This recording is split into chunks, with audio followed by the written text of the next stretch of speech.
भगवान श्री रामचंद्रांच्या चरित्राचं चिंतन आपण करतो आहोत. रामचंद्र प्रभूंचं जीवन चरित्र हे माणसाला सर्व दृष्टीने आदर्श आहे. आपल्या जीवनामध्ये निर्माण झालेल्या कोणत्याही समस्यांचं उत्तर रामासारखं वागून आपल्याला प्राप्त होणार आहे. रामासारखं वागलं पाहिजे. रामादिवत वर्तितव्यम असं तर वाल्मिकी रामायणाचं म्हणणं आहेच आहे. आणि त्याच अनुषंगानं वाल्मिकी रामायणामध्ये नेमकं रामचरित्र काय आहे याचा शोध घेण्याचा आपण प्रयत्न करतो आहोत. कारण बाकीची रामायणं ही महत्वाची असली तरी मूळ रामायण हे वाल्मिकी रामायण आहे. याच्याकरता म्हणून आपल्याला त्याचा विचार करणं आवश्यक आहे. मुळातून काहीतरी काय आहे हे पाहिलं पाहिजे. याच्याकरता आपण त्याचा विचार करतो आहोत. रामचंद्र प्रभूंचं जीवन चरित्र काल आपण पाहत होतो. रामचंद्र प्रभूंना वनवास सांगितला गेला.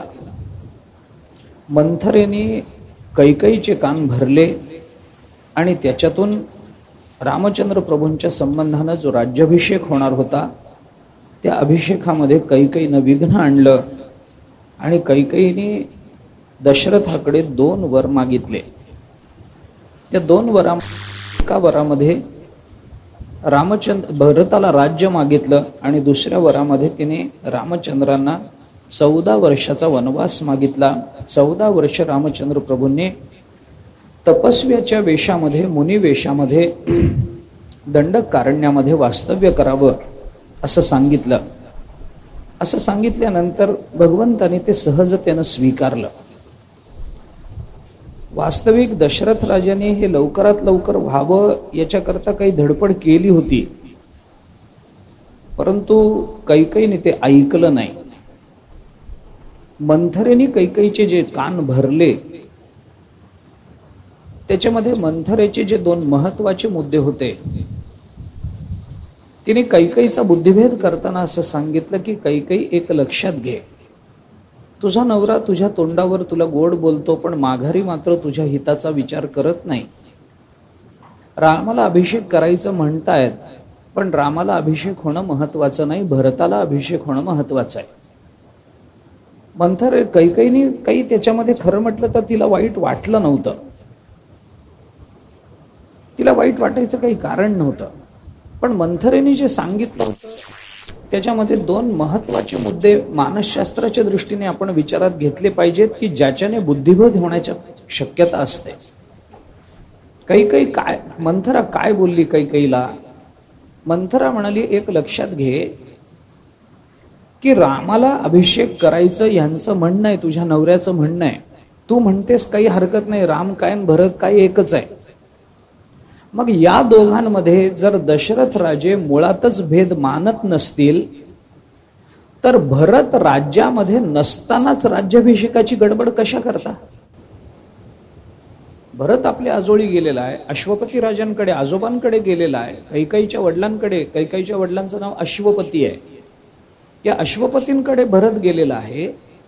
आणि तो राज्यामध्ये नसताना इतका मोठा समारंभ घडवून आणायचा.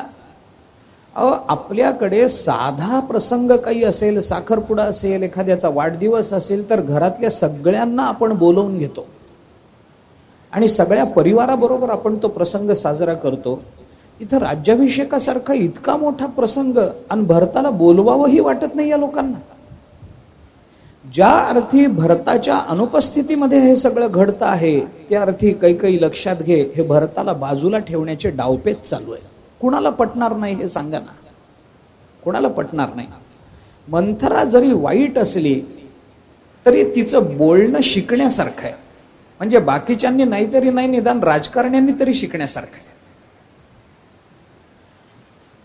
दोष कसे शोधले पाहिजेत, छिद्रांविषयी दृष्टी कशी असते याचं उत्तम उदाहरण म्हणजे मंथरा आहे. त्यातले दोष कसे शोधायचे बघ ना. भरत आता इथं नाही, यांनी निरोप दिलाय का भरताला? बरं भरत यायलाय 8-10 दिवस लागतील, लागू देत ना. बिघडलं काय? राज्याभिषेक 8 दिवस लांबला, काय बिघडलं काय? रामालाच बसवायचंय ना. मग भरताच्या अनुपस्थितीत कशा करता हे प्रयत्न करायचे काय? म्हणून भरताला बोलवू देत, शत्रुघ्नाला येऊ देत, त्या दोघांना मिळून अरे सगळ्या परिवारासकट हा आनंदाचा प्रसंग त्यांनी साजरा करायचा ना. यांची गडबड चालू आहे, उद्या करायचा उद्या करायचा. अरे उद्या कशा करता, उद्या कशा करता. कैकेयीला पटलं. मंथरा दुसरं एक कारण फार चांगलं सांगते. या सगळ्या कारणातले 2 कारण महत्वाची आहेत, तेवढी सांगतोय मी. मंथरा म्हणते कैकेयी, रामाला अभिषेक होण्यापेक्षा भरताला होणं महत्वाचं आहे, कारण ह्याच्यामध्ये काहीतरी काळं बेर आहे, डावपेच चालू आहे. कशावरून?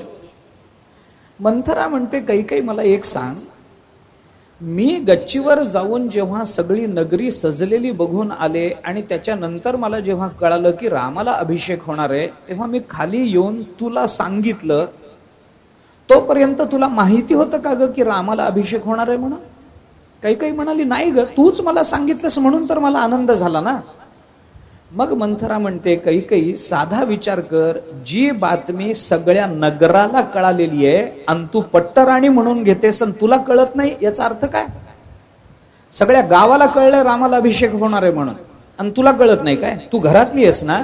कौशल्याला माहितीये, सुमित्रेला माहितीये, रामाच्या दासींना माहितीये, सगळ्या नगराला माहितीये, नगर सगळं सजून बसलंय.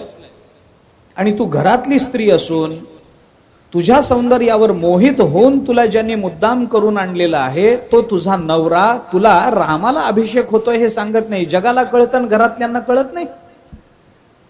याचा अर्थ काय? याचा सरळ अर्थ एवढाच आहे की तुला आणि भरताला यांना बाजूला ठेवायचंय. कैकेयी सावध हो. बरोबर आहे की नाही सांगा? कोणी हो म्हणेल. कैकेयीच्या जागी आपण असतो तर आपल्याला हे पटलं असतं की नाही? आज आपल्याला पटतं की नाही हा मुद्दा नाहीये.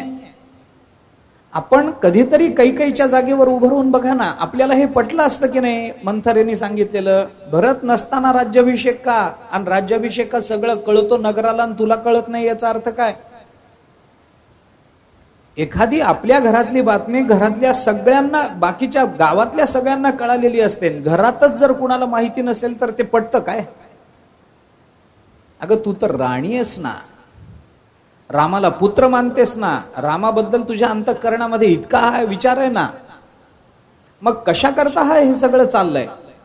सावध हो, हे बरं नाही. काळं बेर आहे, डावपेच आहेत, राजकारण आहे. रामाला राज्यावर बसवलं की कौसल्या राजमाता होईल, तुला हात जोडून उभं राहावं लागेल. तुझ्यावर खरं प्रेम तुझ्या नवऱ्याचं नाही, तो तुझ्या तोंडावर गोड बोलतो. बायकांचं असं असतं, घरातल्या कुणाबद्दलही त्यांचा बुद्धिभेद तेवढ्या लवकर होत नाही जेवढा नवऱ्याबद्दलचा गैरसमज लवकर होतो. बाकीच्यांचं काही वाटत नाही, पण नवऱ्याबद्दल कोणी काही विपरीत सांगितलं, तो ओळखीचा आहे का नाही याचा विचार नाही. त्यांनी सांगितलंय माझा नवरा आहे म्हणजे असाच असला पाहिजे, पटकन विश्वास बसतो. कैकेयीचा विश्वास बसला. मग कैकेयीने ते सगळं मंथरेच्या मार्गदर्शनानुसार सगळा खेळ केला. भरताला, त्या दशरथ राजांना याची कल्पना होती, थोडी नव्हती असं नाही, पण त्यांना जो विचार होता तो वेगळा होता. कैकेयीकडून हा कुठला तरी प्रतिबंध येईल, मला स्वप्न पडलं, स्वप्नामध्ये काहीतरी चांगलं वाईट दिसलं, त्याच्यामुळे मला असं जाणवतंय की राज्याभिषेक होणार नाही, मी बघू शकणार नाही. हे जरी काहीतरी शकुनांच्या बाबतीत झालेलं असलं तरी भरत राजाच्या अंतःकरणामधली जी, त्या दशरथ राजाच्या अंतःकरणामधली जी खंत होती, ही सगळी स्वप्न वगैरे हे सगळं प्रातिभासिक सत्तेवर जातं. स्वप्नांमध्ये दिसलेल्या गोष्टींचा शकुनाच्या दृष्टीने विचार करावा की नाही हा प्रश्न आत्ताही आपण बाजूला ठेवू. पण मी पुन्हा पुन्हा सांगतो आहे की वाल्मिकी रामायण हे अतिशय तार्किक रामायण आहे. इथं चमत्कारांना स्थान नाही. आणि त्या दृष्टीने जर आपण विचार केला तर भरताच्या, त्या दशरथाच्या अंतःकरणामधली जी खंत आहे ती ही आहे की कैकेयीचे वडील अश्वपती हे दशरथ राजाचे मित्र आहेत. ऐका, घटना काय घडली ती मी सांगतो, जी वाल्मिकी रामायणाने आपल्याला सांगितली. अश्वपती आणि दशरथ यांच्यामध्ये मैत्र आहे. एके दिवशी दशरथ राजे अश्वपतींकडे मुक्कामाला गेलेले असताना दशरथ राजाच्या मनामध्ये ही खंत आहे की कौसल्या आणि सुमित्रा या दोन स्त्रिया आपण करूनही आपल्याला अजून संतती नाही आहे, आणि आपल्याला संतती व्हावी याच्याकरता आपण अजून एक विवाह करावा काय, हा विचार त्यांच्या मनात आहे.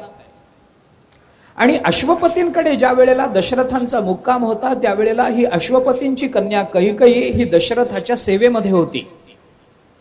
दशरथाने कैकेयीला पाहिलं, तिची सेवा वृत्ती पाहिली, तिचं सौंदर्य पाहिलं, आणि दशरथ राजाने अश्वपतीकडे कैकेयीची मागणी केली. मला संतती नाही, तुमची मुलगी मला द्याल तर तिच्या पोटी मला काही संतती होईल. असं म्हटल्यानंतर अश्वपतीने सांगितलं, ठीक आहे, मला देण्याविषयी काही मनामध्ये किंतु नाही, मी तुम्हाला माझी मुलगी देतो, पण तुम्ही मला एक शब्द द्या. काय शब्द? अश्वपतीने दशरथ राजाकडे शब्द मागितला की तुम्ही माझी मुलगी तुम्हाला देतो, पण तुम्ही मला असा शब्द द्या की माझ्या मुलीच्या पोटी जन्माला आलेला मुलगाच राज्यावर बसेल. शब्द द्या. दशरथाला संतती नव्हती, सुमित्रा आणि कौसल्याला संतती होईल याच्याबद्दल त्यांना विश्वास नव्हता, आणि त्यामुळे भावनेच्या भरामध्ये त्यांनी अश्वपतींना शब्द दिलाय, ठीक आहे, तुमच्या मुलीच्या पोटी कैकेयीच्या पोटी जी संतती येईल तिला मी राज्यावर बसवतो. आता गंमत कशी आहे पहा. एकीकडे रघुकुल रीत सदा चली आई, प्राण जाई पर बचन न जाई, असं म्हणून आपल्या कुलाचा अभिमान मिरवणारे दशरथ,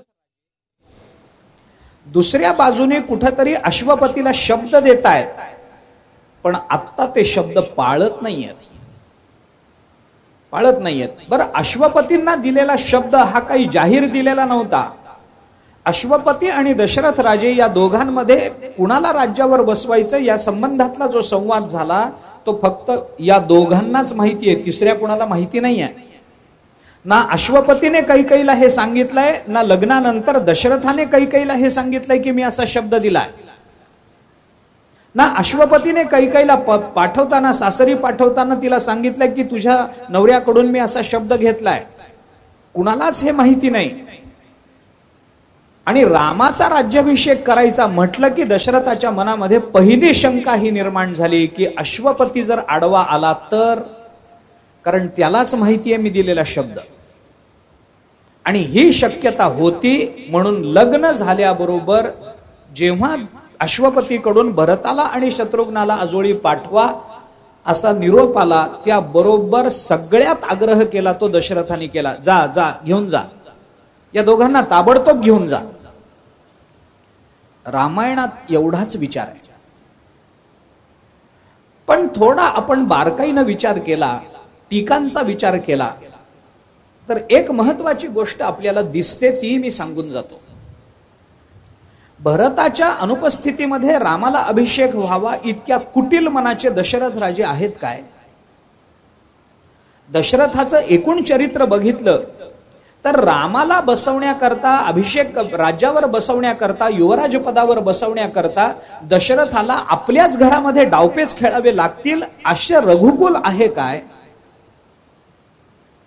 दशरथ राजे घरातल्या घरात राजकारण करणारे आहेत काय?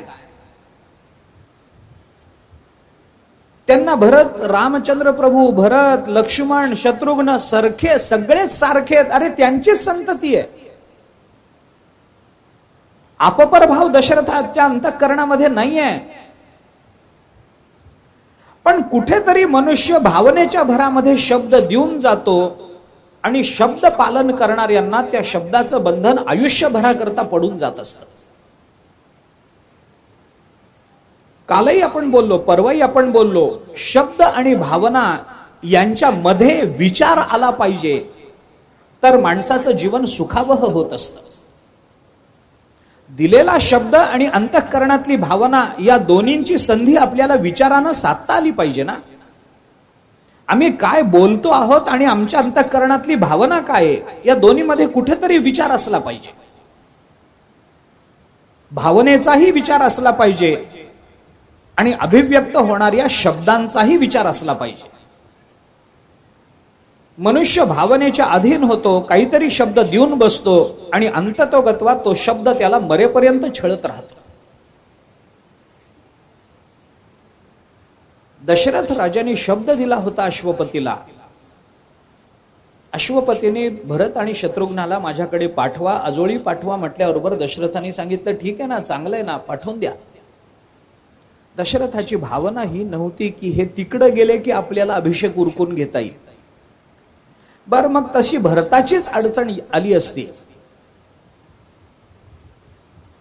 तर भरताला समजावून सांगितलं असतं तर भरताने ऐकलं नसतं काय? बर, भरतांचं रामचंद्रांवरती किती प्रेम आहे हे दशरथाला माहिती नव्हतं काय? सगळंच माहिती होतं, तरी त्यांनी पाठवून दिलं आणि राज्याभिषेक होईपर्यंत त्यांना परत आणण्याची भाषा केली नाही. उलट पक्षी लवकरात लवकर राज्याभिषेक करून घेण्याची गडबड चालवली. याचं कारण इतकंच आहे, भरताच्या अंतःकरणात अश्वपतींना दिलेला शब्दही आहे. अश्वपती कदाचित येऊन जर त्यांच्या कानावर गेलं की मी रामचंद्राला अभिषेक करतो आहे तर आक्षेप घेऊ शकतात, आणि त्यांनी जर आक्षेप घेतला तर मला खोटंही बोलता येणार नाही आणि त्यांना दिलेला शब्दही पाळावा लागेल. याच्याकरता भरत दशरथाच्या अंतःकरणामध्ये कुठेतरी विकल्प होता, कुठेतरी धाकधूक होती. जेव्हा भरताला पाठवण्याचा प्रसंग आला, दशरथाने सांगितलं पाठवा. कशा करता? अनुपस्थितीत राज्याभिषेक करण्याकरता नाही. मग कारण एवढंच आहे की दशरथ राजे विचार करतात की भरताला जर आपण अश्वपतींकडे पाठवलं, त्याच्या आजोळी पाठवलं आजोबांकडे, तर भरत रामाशिवाय दुसरं काही बोलत नाही, भरत रामाशिवाय दुसरं काही चिंतन करत नाही, भरत रामाच्या गुणवर्णनाशिवाय दुसरं काही करत नाही. आणि भरताचं हे अखंड रामगान ऐकून, भरताचं रामचरणी असणारं समर्पण पाहून, भरताला रामाशिवाय जीवनाला दुसरा आलंबन नाही हे पाहून अश्वपतींना असं वाटेल की अरे, भरताचाच जर रामाच्या बाबतीत इतका आग्रह आहे तर आपण भरताचा आग्रह का धरावा? हे अश्वपतींचं मानस परिवर्तन दशरथाला अपेक्षित होतं, म्हणून दशरथाने भरताला आजोळी पाठवलंय. रामायण आपल्याला फार बारीक मानसशास्त्र शिकवतं. काही गोष्टी लांबच्या असतात पण त्या आत्ता विचारात घ्याव्या लागतात. खूप गोष्टी आहेत महत्वाच्या असतात, म्हणून आपल्याकडे व्यवस्थापन शास्त्रामध्ये कुठेतरी एक प्राधान्य क्रमाचा विचार सांगितला जातो, जो आपण अनेक वेळेला बोलून येतो. मॅनेजमेंटमध्ये ज्या काही गोष्टीचं महत्व असतं त्याच्यामध्ये प्रायोरिटी ही एक संकल्पना खूप महत्वाची आहे. आमच्या जीवनातल्या कोणत्या घटनांना आम्ही कधी प्राधान्य दिलं पाहिजे, आमच्या जीवनातल्या कोणत्या विचारांना आम्ही कधी प्राधान्य दिलं पाहिजे, याचा विचार आहे ना. ज्या गोष्टींचा परिणाम दूरगामी नाही आणि जी गोष्ट कधीही केलेली चालू शकते त्याला फार प्राधान्य देऊन चालत नाही जीवनामध्ये. पण ज्या गोष्टी लवकरात लवकर केल्याने ज्याचे परिणाम दूरगामी आणि अनुकूल म्हणून आमच्या जीवनावर उमटत राहतात, त्या विचारांना प्राधान्य दिलंच पाहिजे ना. कार्य, काळ आणि वेग या तीनच तत्वांवर सगळं मॅनेजमेंट चालतं ना. व्यवस्थापन शास्त्र कशावर चालतं? कार्य काय, आपल्या हातात काळ किती, आणि त्या काळामध्ये ते कार्य करण्याकरता आम्ही किती वेगाने काम केलं पाहिजे, म्हणजेच मॅनेजमेंट ना.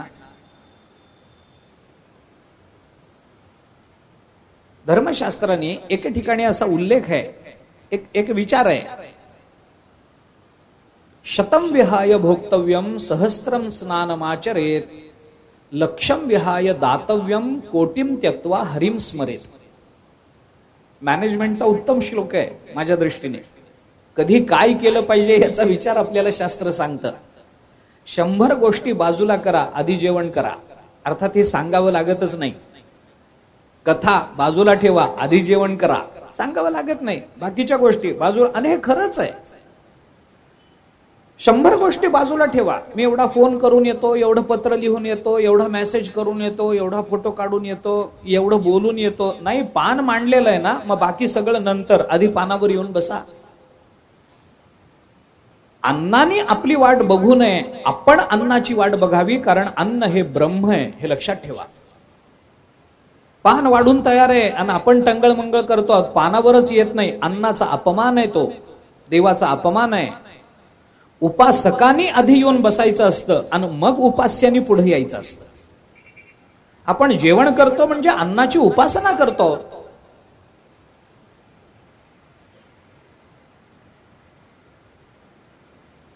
देवानी ताम्हणात येऊन बसायचं, मग आपल्याला सवड झाल्यावर आपण अभिषेकाला जायचं नाही. आपण आधी येऊन बसायचं, देवाला आवाहन करायचं, मग देवानी ताम्हणात यायचं. हे बरोबर आहे. उपासकांनी आधी आलं पाहिजे. तूप वाढल्यानंतर अन्न जर लगेच सेवन केलं गेलं नाही तर ते अन्न हे शास्त्रांनी प्रशस्त मानलं नाही. असं शास्त्र असं मानतं की 3 तासात जर अन्नाचं सेवन झालं नाही तर ते अन्न शिळं होऊन जातं. 3 तासात शिळं होतं. अन्न शिळं होण्याची प्रक्रिया फक्त 3 तासांची शास्त्र बोलतं, धर्मशास्त्राच्या दृष्टीने. 3 तासाच्या आत ते अन्न संपलं पाहिजे, ते पोटात गेलं पाहिजे. कालचं अन्न, परवाचं अन्न ते फ्रीज मध्ये ठेवून आपण जर खात असू तर शास्त्र त्याला प्रशस्त मानत नाही. रोज ताजं खाल्लं पाहिजे. 3 तासाच्या आत ते संपवलं पाहिजे. 100 गोष्टींचा त्याग करा, आधी जेवण करा. पुढे सांगितलंय 1000 गोष्टींचा त्याग करा, आधी स्नान करा. 100चा त्याग करून जेवण आणि 1000चा त्याग करून आधी स्नान. आता 100 मोठे का 1000 मोठे? 100 हा आकडा मोठा का 1000 हा आकडा मोठा? 1000 मोठा. 1000त 100 येतं की नाही? येतं. मग 100चा त्याग करून जेवण करायचं असेल आणि 1000चा त्याग करून स्नान करायचं असेल तर 1000त 100 येतं. म्हणून आधी जेवणही बाजूला ठेवा, पण आधी स्नान करा. म्हणजे स्नान केल्याशिवाय जेवत जाऊ नका, हा त्याचा सरळ अर्थ आहे. पुढे सांगितलं 1,00,000 गोष्टीचा त्याग करा, पण आधी दान करा. तुमचं स्नान होत राहील, नंतर जेवण होत राहील. स्नान सोडून द्या, जेवण सोडून द्या, नाही केलं तरी चालेल, पण आधी दान करा. पारोशाने करा, चालेल. कारण ज्या वेळेला दानाची इच्छा मनामध्ये निर्माण होते, स्नान करेपर्यंत ती इच्छा संपली तर दानासारखं चांगलं पुण्य वाया जाईल ना. कशा करता होत राहील स्नान. काय स्नान करूनच दान करावं असा काही नियम आहे काय? जेवण करूनच दान करावं नियम आहे काही? अरे काही नाही, मनात आलं दान करावं, मनात आलं सोडून द्यावं. काय एवढं त्याच्यामध्ये? 1,00,000 गोष्टी सोडून द्या, पण आधी दान करा. आता गंमत बघा काय येते. 100 गोष्टी सोडा, आधी जेवण करा. 1000 गोष्टी सोडा, आधी स्नान करा. 1,00,000 गोष्टी सोडा, आधी दान करा. आणि कोट्यावधी गोष्टी सोडा, पण आधी देवाचं नाव घ्या. कोटीम त्यक्त्वा हरिम स्मरेत. कोट्यावधी गोष्टी दान राहू द्यावं बाजूला, होत राहील. काय दानाचं एवढं महत्व? काय स्नानाचं एवढं महत्व? आणि काय जेवणाचं एवढं महत्व? आधी राम म्हणा. राम राम स्मरा आधी.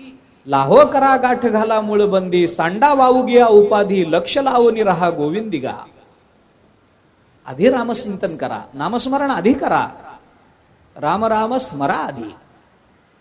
माझ्या दृष्टीने जीवनाचं हे उत्तम मॅनेजमेंट आहे. याच्यापेक्षा अजून काय चांगलं असू शकतं? कारण नाम न घेता आम्ही राहिलो तर क्षणात मृत्यू येऊ शकतो. कोट्यावधी गोष्टी सोडा, आधी आपला प्राण राखला पाहिजे आणि धन्य झाला पाहिजे, याच्याकरता नामस्मरण करा. काही गोष्टी खूप लांबवर परिणाम करणाऱ्या असतात, पण त्या आत्ता केल्या तर त्याची वेळ असते. त्या वेळेमध्ये ते केलं तरच त्याचं फल मिळतं, नाही तर मिळत नाही. दशरथाने विचार केला. कधी विचार आहे? लग्न झाल्याबरोबर जेव्हा ही 4ही भावंड आपल्या पत्न्यांना घेऊन अयोध्येमध्ये प्रविष्ट झाली, त्याला बरोबर लगेचच भरत आणि शत्रुघ्न दोघे आजोळी निघून गेले आपल्या बायकांना घेऊन. दशरथाच्या मनात तेव्हापासून होतं, आता रामाला अभिषेक करायचा असेल तर अश्वपतीचा प्रतिबंध येऊ शकतो, आणि अश्वपतीचं मतपरिवर्तन व्हायचं असेल तर भरत जेवढा जास्त तिकडं राहील तेवढं चांगलं आहे. भरताच्या अनुपस्थितीमध्ये अभिषेक करावा हे दशरथाचं म्हणणं कधीच नव्हतं. दशरथाचा भाव वेगळा होता. त्याच्याकडून घडलेलं कर्म भरताला आजोळी पाठवणं हे होतं, आणि त्या कर्माकडे मंथरेने कैकेयीचं लक्ष वेधलं. बघ, तुझ्या मुलाला दूर करून हे अभिषेक करू इच्छितात. कैकेयीने काही चौकशी केली नाही. तिला काही त्याची तसदी घ्यावी वाटली नाही की आपण याची नीट चौकशी करावी, नेमकं काय झालंय, आपला नवरा खरंच असा आहे का याचा विचार करायची तिला गरज वाटली नाही. तिच्या मनात गैरसमज निर्माण झाला. परिणामतः ते सगळं बिघडत गेलं. रामचंद्र प्रभूंना 14 वर्षाचा वनवास तिने मागून घेतला. रामचंद्र प्रभू मान्य करतात. त्यांना त्याचा काही खेद नाही आहे, खंत नाही आहे की मी काय करू, मी कसं करू, मी आता गेलो म्हणजे मग ह्याचं कसं होईल, त्याचं कसं होईल, काही नाही. रामचंद्र प्रभूंना त्याच्याशी काही घेणं देणं नाही आहे. तर ठीक आहे ना, आपल्याला काय, अयोध्या काय आणि वनवास काय, मला सारखंच आहे. अंतःकरणाची अवस्था बदलत नाही आहे. जायचं ठरलं. वल्कला धारण करून 14 वर्ष तपस्व्यांच्या वेशामध्ये दंडकारण्यामध्ये राहायचं ठरलं. रामचंद्र प्रभूंनी सगळ्यांना सांगितलं, निरोप घेतले. लक्ष्मणाला सांगितलं. लक्ष्मण म्हणाला, दादा हे करणं बरं वाटत नाही मला. लक्ष्मणाने एक चांगली युक्ती सांगितली. लक्ष्मण म्हणाले, दादा एक करता येईल. काय करायचं? काही नाही, मी असं करतो, या कैकेयीलाच मारून टाकतो म्हणजे सगळेच प्रश्न मिटलेणार आहे. कैकेयीचाच काटा काढतो. रामचंद्र प्रभू म्हणाले, लक्ष्मणा अरे ती आई आहे आपली, आई असली म्हणून काय झालं, परशुरामाने केलं नाही काय? परशुरामाने मारलं की नाही रेणुकेला, मग कशा करता आपण विचार करायचा? आपल्याला मागे कुणीतरी केलेलं आहे म्हणजे आपल्याला करता येतं. बरं करणारा कोणी नाही, तो अवतार आहे. वडील जे जे करीती तया नाम धर्म ठेवीती म्हणताना तुम्ही, मग परशुरामाने आपल्या आईला मारलं, धर्म आहे आपल्याला पालन करायला, काय हरकत आहे?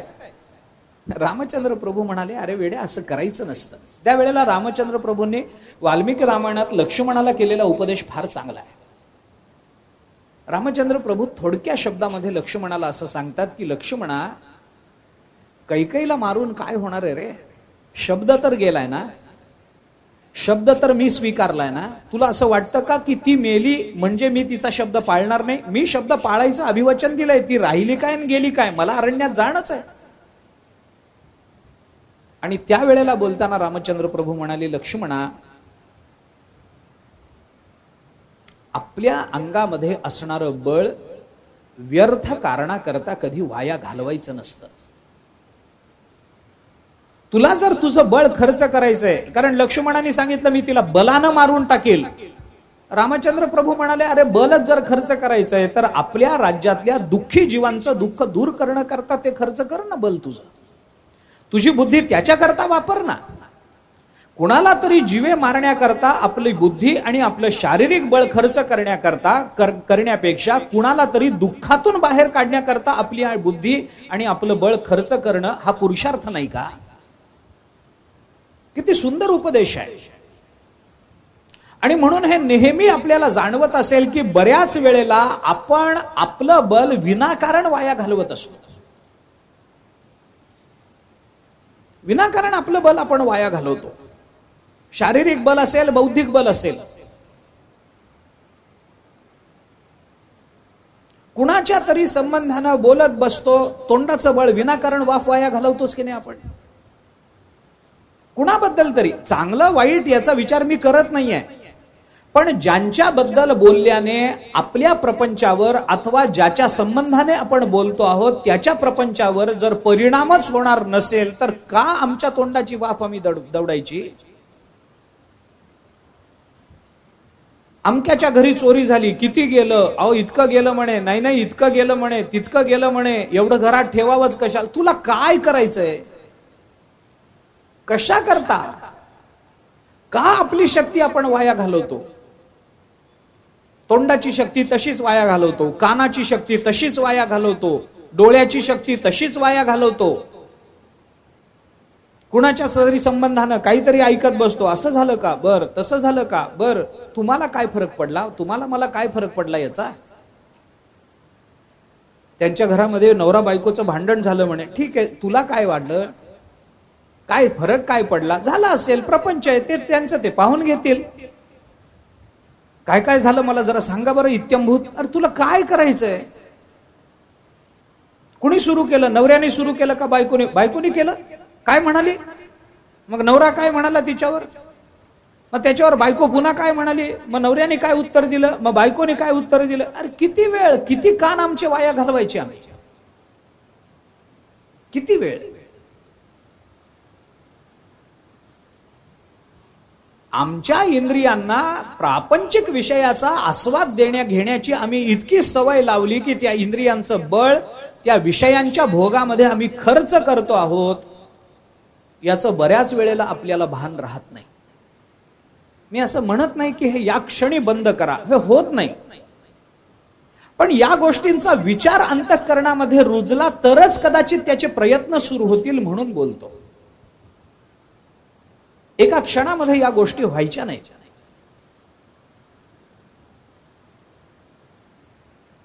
तुकाराम महाराजांनी गोपिकेच्या भूमिकेमधून आपल्याला सांगितलं, तुका म्हणे हसे जन नाही का न ते ठाई.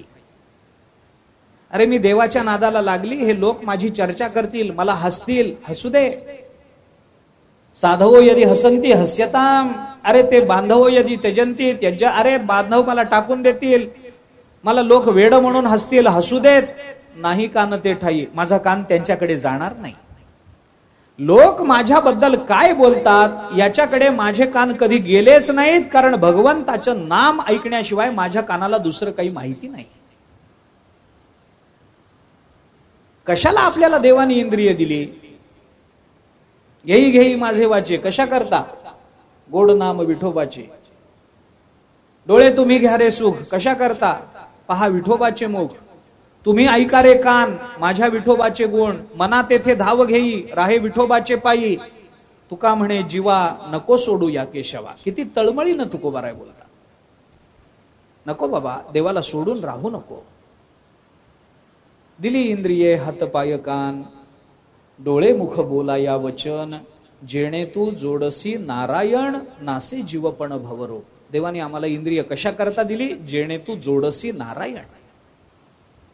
तुकोबाराय म्हणतात, माझ्या जवळ येऊन प्रपंचाची भाषा करू नका, नका मज पाशी वदो प्रपंचाचे विषय.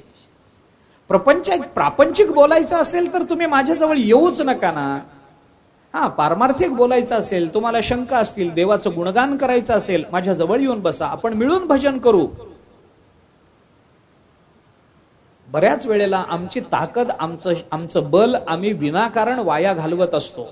तेच जर सन्मार्गाकडे वळवलं, महाभारतामध्ये एके ठिकाणी म्हटलंय, बैलाला ज्या पद्धतीनं ताकद असते पण ती ताकद कुठं वापरायची हे कळत नसतं, शेतकरी त्याची ताकद वापरून घेतो.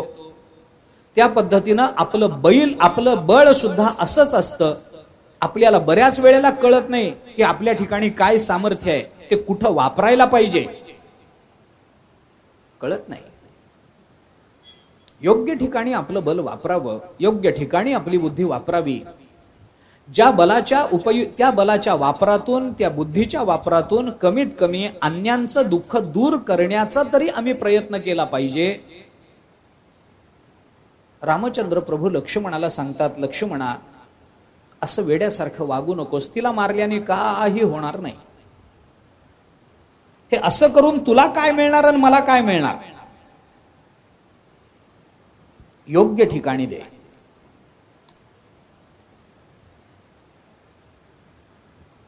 आणि म्हणून मी तुला असं म्हणतो, लक्ष्मणा,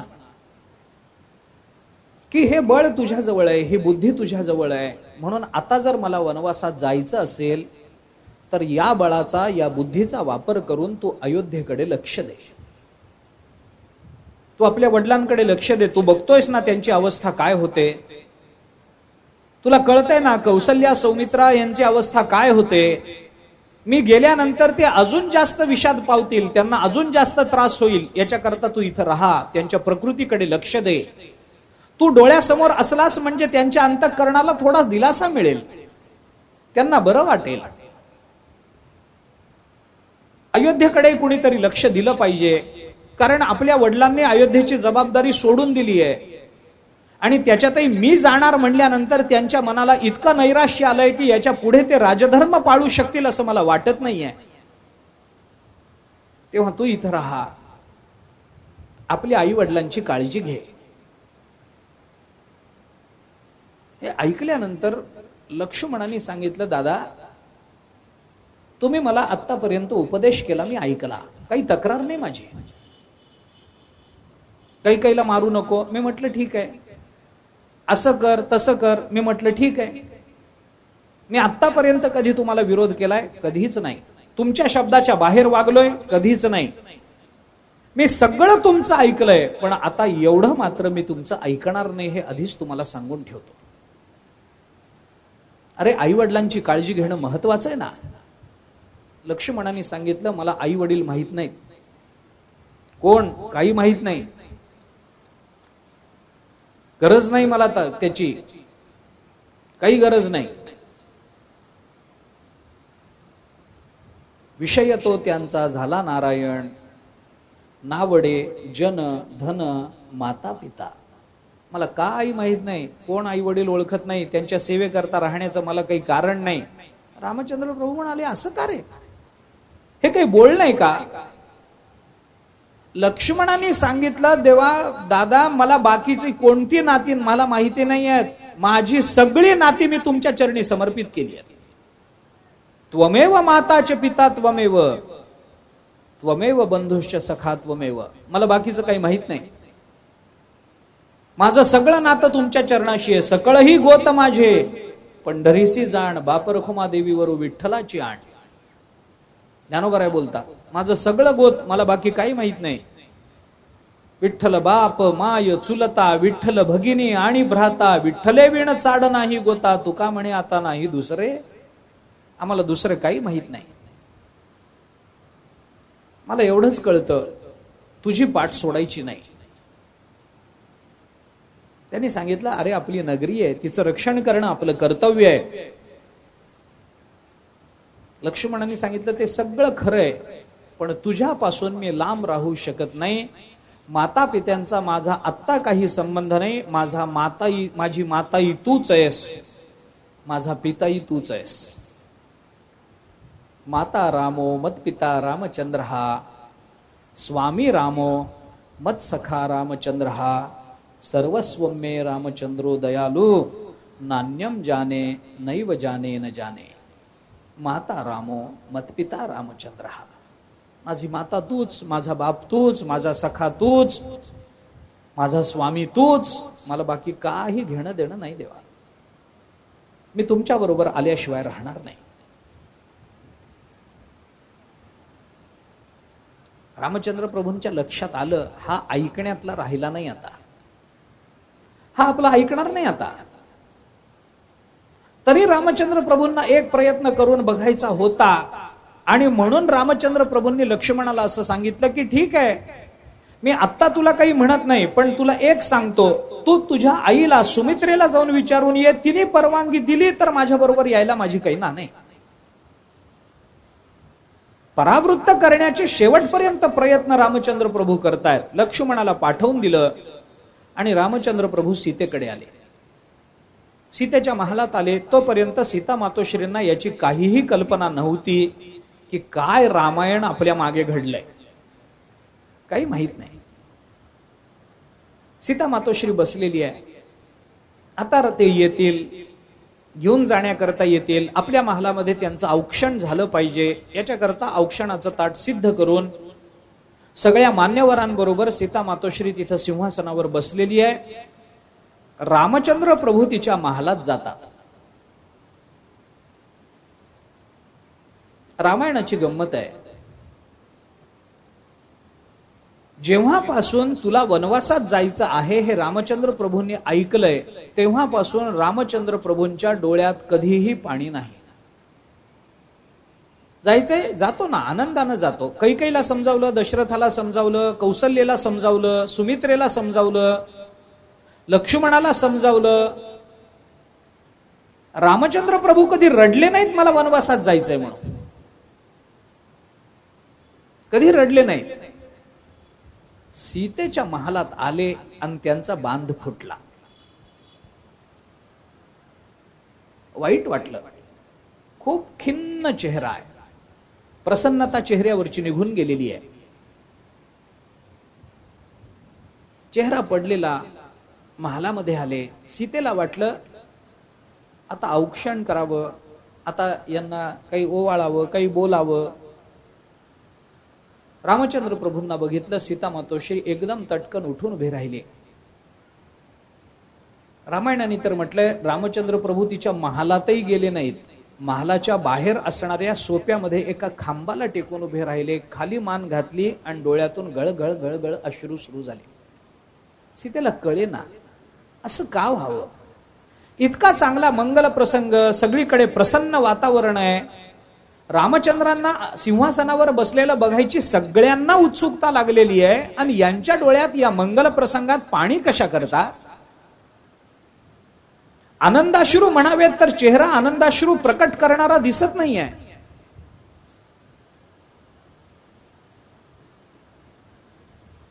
कुठेही रामचंद्र प्रभू रडले नाहीत, सीतेजवळ आल्याबरोबर रडले. मोठ्या माणसांचं असंच असतं, सगळ्यांना समजवावं लागतं पण त्यांना समजावणारं कोणी नसतं. त्यांनी त्यांचं दुःख कुठं मोकळं करायचं, त्यांनी त्यांचं मन कुठं मोकळं करायचं. बघा तुम्ही, दशरथ राजे यांच्या जवळच रडतात, कौसल्या माता यांच्या जवळच रडते, सुमित्रा यांच्या जवळच रडते, सुमंत्र यांच्या जवळच रडतात. लक्ष्मणाला तक्रार करावी वाटते, रामचंद्र प्रभूंजवळच. सगळ्यांनी आपापल्या मनातल्या भावना बोलून दाखवल्या, पण कुणाला तरी असं वाटलं का की रामाच्या काय भावना आहेत हे त्याला विचारावं.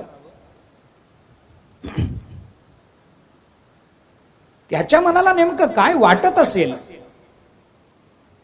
मोकळं, आपलं मन मोकळं व्हावं अशा काही जागा असतात ना.